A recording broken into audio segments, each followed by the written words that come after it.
kukua kiroho hata kufikia kimo cha utimilifu wa Yesu Kristo. Kukua kiroho hata kufikia kimo cha utimilifu wa Yesu Kristo. Natamani tuende taratibu ili ufike viwango unielewe kipi unatakiwa kupokea. Bwana Yesu asifiwe. Kukua kiroho hata kufikia utimilifu wa kimo au cheo cha Yesu Kristo. Haleluya. Haleluya tena. Labda nianze kwa kusema hivi. Kukua kiroho ili mtu aonekane amekuwa kiroho, ni lazima viwango vyake vya kumjua Yesu Kristo viongezeke. Bwana Yesu asifiwe. Maana yake maana yake ni hivi kwamba kukua kwako kiroho ni ile hali ya wewe kuendelea kumjua yeye aliyekuokoa. Bwana Yesu asifiwe.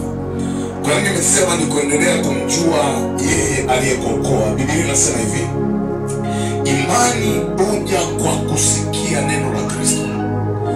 Au tunaweza tukapata tafsiri hapo kwamba imani huja kwa kusikia habari za Yesu Kristo. Habari za nani? Za Yesu Kristo. Kumbe tunazaliwa mara ya pili kwa sababu tumesikia kuhusu Yesu. Tumesikia kuhusu nani? Tumesikia kuhusu Yesu, ndipo tunazaliwa mara ya pili. Kwa kuzaliwa kwetu mara ya pili ni matokeo ya sisi kusikia taarifa au habari za Yesu. Ina maana tusingesikia habari za Yesu mpaka leo tusingezaliwa mara ya pili. Ndio maana tunaweka mikutano lakini tunafanya ushuhudiaji wa nyumba kwa nyumba. Kwa nini? Kwa sababu tunawataarifu watu habari za nani? Za Yesu. Haleluya tena. Haleluya tena wanamungu. Kwa hapo tunapata picha kwamba kama kuzaliwa kwetu kulitokana sisi kusikia habari za Yesu, au kuzaliwa kwetu mara ya pili kulitokana na sisi kumfahamu Yesu. Bwana Yesu asifiwe. Maana tuliposikia habari za Yesu, zile habari za Yesu zikawa habari njema kwetu. Zile habari za Yesu zikawa wokovu kwetu. Zile habari za Yesu zikawa majibu kwetu. Kwa tuliposikia tukaamua kumkubali Yesu kwa Bwana na Mwokozi wa maisha yetu. Kama tulimkubali Yesu kwa Bwana na Mwokozi wa maisha yetu kwa sababu ya kumsikia, kwa sababu ya kupata taarifa zake, ina maana moja kwa moja ili tukue pia tunahitaji kumfahamu zaidi. Tunahitaji kumjua zaidi. Bwana Yesu asifiwe. Ndio maana mtu yote anayeokoka tu, anapookoka au anapozaliwa mara ya pili, anapotaka kusoma Biblia, anatakiwa asome sana zile injili nne. Asome injili ya Mathayo, asome sana injili ya Marko, asome sana injili ya Luka, asome sana injili ya Yohana. Kwa nini? Zile injili zimejaa habari za Yesu kwa uwazi. Bwana Yesu asifiwe. Injili zile nne ina maana ni maisha ya Yesu ambayo yako wazi bila mafumbo. Bwana Yesu asifiwe. Kwa kama ni maisha ya Yesu ambayo yako wazi, ukitaka kumfahamu Yesu kwa uzuri, unapookoka tu, ina maana unataka kumfahamu Yesu kwa uzuri, unatakiwa usome zile injili nne. Ndipo utamjua Yesu kiundani, ni wa namna gani, ana upendo kwa kiasi gani, ana huruma kwa kiasi gani, anaponya kwa viwango vipi, anaokoa kwa viwango, yani yeye ni wa namna gani Yesu.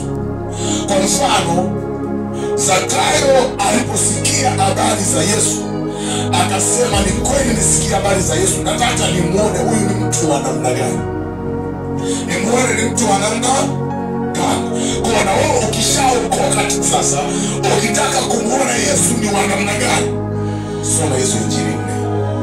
Bwana Yesu apewe sifa. Haleluya. Kwa kama tuliokoka au tumezaliwa mara pili kwa kusikia habari za Yesu, ina maana kwa kumfahamu Yesu, na ili tukue tunahitaji moja kwa moja kuendelea kumfahamu Yesu au kuendelea kusikia taarifa kuhusu Yesu. Yesu ni wa namna gani? Bwana Yesu apewe sifa.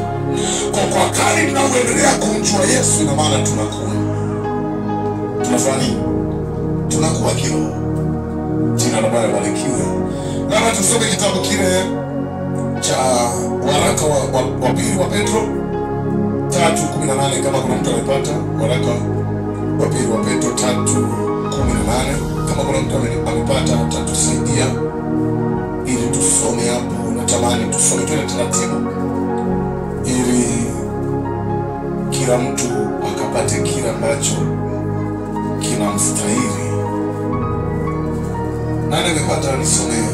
Alipata waraka wa pili wa Petro sura 3 na ule mstari wa 18. Alipata anaweza kanisomea.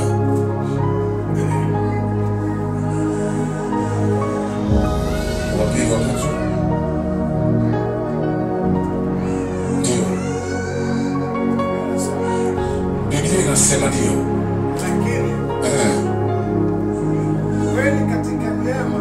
Lakini kuweni katika nini? Katika neema. Kuweni, lakini kuweni katika neema. Ndio. Na katika kumjua Bwana wetu Yesu Kristo. Na katika kumjua Bwana wetu, yani Bwana Yesu na maana ni wa kwetu. Kwa anasema kuweni katika neema na katika kumjua Bwana wetu Mwokozi Yesu Kristo. Maana utukufu una yeye sasa hata, yani yeye ndiye aliyetukuka peke yake kuanzia sasa na hata milele. Haleluya. Bwana Yesu apewe sifa. Moja kwa moja Biblia inasema kuweni katika neema na katika kumjua Bwana wetu Yesu Kristo. Na katika kumjua Bwana Yesu apewe sifa. Kwa ina maana hapa tunapata picha moja kwa moja kukua kwetu kunahitaji sana sisi kumjua Yesu Kristo. Mtu mmoja aliwahi sema neno hili, sikulielewa mara kwanza, akasema Yesu ni elimu. Yesu ni elimu. Kama vile ambavyo unaenda shuleni kujifunza habari za science. Bwana Yesu apewe sifa. Kwa Yesu pia ni elimu ambayo unatakiwa uwe na muda wa kujifunza kuhusu Yesu.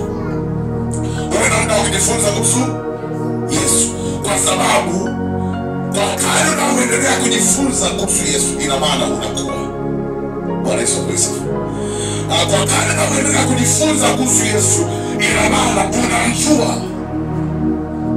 Ina maana Yesu uliye naye anajidhihirisha kwenye maisha yako kiasi kwamba anakuwa sio hadithi tena. Kwa kadri unaendelea kujifunza Yesu, anakuwa sio nini? Anakuwa sio hadithi. Yesu anakuwa wazi kwako, anakuwa dhahiri kwako, anakuwa peupe kwako. Na kwa kadri Yesu anaendelea kuwa peupe kwako, ndio kukua kwako. Bwana Yesu apewe sifa. Wapo wengi waliompokea Yesu, lakini Yesu hayuko wazi kwao kwa sababu hawajifunzi kuhusu Yesu. Hawajifunzi kuhusu nani? Hawalipi gharama ya muda, hawalipi gharama ya kutafakari kuhusu Yesu, hawalipi gharama ya kuomba kuhusu Yesu, hawalipi gharama ya kusoma Biblia kuhusu Yesu. Ina maana moja kwa moja Yesu hayuko wazi kwao. Bwana Yesu apewe sifa. Lakini wale ambao wanatumia muda wao kuhusu kujifunza Yesu Kristo, ina maana Yesu anakuwa wazi kwao, anakuwa zaidi kwao. Bwana Yesu apewe sifa. Haleluya. Na uwazi wa Yesu kwako ndio kukua kwako. Kama Yesu ataendelea kuwa mafichoni kwako, ina maana moja kwa moja utakuwa unaendelea kuwa mchanga wa kiroho. Bwana Yesu asifiwe. Na siku zote ukiendelea kuwa mchanga wa kiroho unakuwa mzigo. Unakuwa nini? Mzigo. Unakuwa mzigo kwa Mungu, unakuwa mzigo kwa mchungaji, unakuwa mzigo kwa kanisa. Maana yoyote ambaye ni mchanga ana sura nyingi, ana sura moja. Bwana Yesu asifiwe. Ana sura nyingi. Bwana Yesu asifiwe. Haleluya. Mchanga mara aliye, mara bubu, mara cheke, yeye yani ana sura nyingi. Lakini aliyekuwa kiroho Biblia inasema furahini siku zote, tena anasema furahini. Yani aliyekuwa kiroho ana sura moja tu, hiyo sura na ni ya Yesu Kristo. Maana kwa kadri mtu anaendelea kumjua Yesu Kristo, sura ya Yesu inaumbika kwenye maisha yake. Ndipo anasema kwamba kuishi kwangu ni Kristo. Kuishi kwangu ni Kristo. Kwa nini kuishi kwake ni Kristo? Kwa sababu sura ya Yesu imeumbika kwake. Watu jamii inamzunguka, badala ya kumuona yeye wanamuona Yesu kwenye maisha yake. Kwa nini? Kwa sababu Yesu ameumbika kwake. Bwana Yesu asifiwe. Haleluya tena. Na wokovu halisi ambao una matunda ni pale ambapo viwango vya Yesu vinaongezeka kuumbika kwenye maisha yetu, na Yesu anakuwa wazi. Haleluya. Yani Yesu hautakuwa unamuona wewe peke yako tu kwamba Yesu yuko pamoja na mimi. Bwana Yesu asifiwe. Lakini hata jamii inayokuzunguka watamuona Yesu kwenye maisha yako. Haleluya tena. Bwana Yesu apewe sifa. Kwa ni muhimu sana kukua kiroho. Haleluya tena. Ni muhimu sana kukua nini? Kiroho. Kwa kadri unavyomjua Yesu Kristo, kwa kadri unavyomjua Yesu unakuwa nini? Kiroho. Unakuwaje sasa kiroho? Viwango vya kimungu vinaongezeka kwenye maisha yako. Viwango vya kimungu vinafanya vinaongezeka kwenye maisha yako. Tusome ile andiko Luka ile sura ya Luka mtakatifu sura ya 2 mstari wa 40. Aliyefika anaweza kanisomea Luka mtakatifu. Tena taratibu tu. Natamani ujifunze kitu kikubwa sana kuhusu kukua nini? Kiroho. Luka mtakatifu sura ile ya 2 mstari wa 40. Ule mstari mmoja tu. Aliyefika anaweza akanisomea hapo. Luka mtakatifu.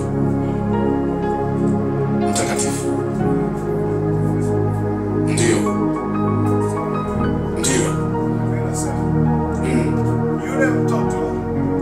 Yule mtoto akakuwa. Alipokuwa yule mtoto, kilichofuata akaongezeka nguvu. Kumbe kwenye kukua kuna kuongezeka nini? Nguvu. Sema kwenye kukua kunaongezeka nguvu. Sema tena, kwenye kukua kuna kuongezeka nini? Nguvu. Kwenye kukua akaongezeka nguvu. Ndio. Amejaa hekima. Afu kwenye kukua kuna kujali hekima. Biblia inasema amejaa hekima. Ndio. Na neema ya Mungu ilikuwa juu yake. Ninabarikiwa sana. Na neema ya Mungu ikawa juu yake. Neema ya Mungu ikawa juu yake. Haleluya tena. Bwana Yesu apewe sifa. Ina maana neema ya Mungu inapokuwa juu yako, ina maana kila neema ya Mungu inakuwa kivuli chako. Neema ya Mungu inakuatamia. Haleluya tena. Bwana Yesu apewe sifa. Natamani tuchambue kidogo haya mambo hapa, ambapo anasema yule mtoto akakuwa, si ndio? Kukua kiroho kunasababisha viwango vya kimungu viongezeke kwenye maisha yako. Kukua kiroho kunasababisha viwango vya kimungu viongezeke kwenye maisha yako. Ina maana nguvu za Mungu zinaongezeka kwenye maisha yako. Bwana Yesu apewe sifa. Nadhani kuambie maisha haya tulionayo hatuwezi bila kuwezeshwa na nguvu za Mungu. Jina la Bwana likiwa. Haleluya. Lakini maisha haya tulionayo yanaweza kawa na spidi ndogo, yanaweza kuwa na masumbufu mengi kama hatuna nguvu ya nani? Ya Mungu. Bwana Yesu apewe sifa. Ndio maana Yesu alipoondoka akasema, aliwaambia wanafunzi wake, msitoke Yerusalemu. Haleluya. Msitoke mpaka mtakapofika uweza utokao juu. Mpaka mtakapofika uweza, msitoke. Tunaweza tukapata tafsiri nyingine, msitoke Yerusalemu mpaka mtakapofika nguvu. Haleluya. Lakini sehemu nyingine Yesu anawaambia kwamba mtapokea nguvu akishawajilia juu yenu Roho Mtakatifu, ndipo mtakuwa mashahidi wangu. Ndipo mtakuwa mashahidi wangu kuanzia Yerusalemu, Uyahudi, Samaria mpaka misho ya nchi. Bwana Yesu asifiwe. Haleluya sana. Haleluya sana.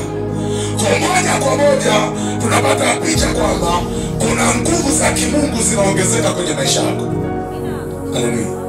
Hizo nguvu za kimungu ndizo zitawafanya maisha yako yawe rahisi. Maisha yako yawe nini? Yawe rahisi. Ninazishia watoto. Bwana Yesu asifiwe. Haleluya tena. Maisha yako yawe ya roho yanakuwa rahisi, yawe ya mwili yanakuwa rahisi, kwa sababu ya nguvu ya kimungu.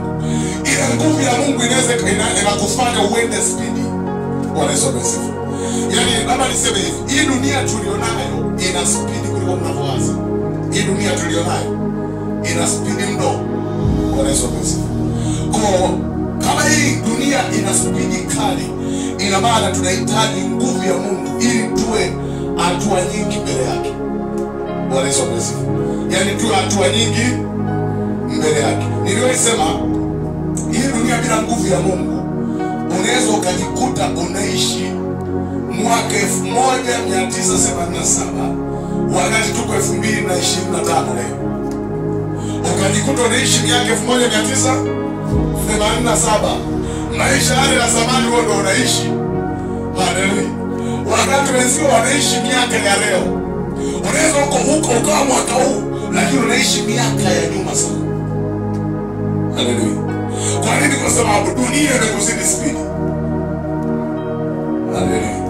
Kwa ili wanafunzi wa Yesu wao wapindure Mungu, walitakiwa wapate nguvu ya Mungu. Haleluya. Na waliupindure Mungu kwa spidi ya kiungu. Haleluya.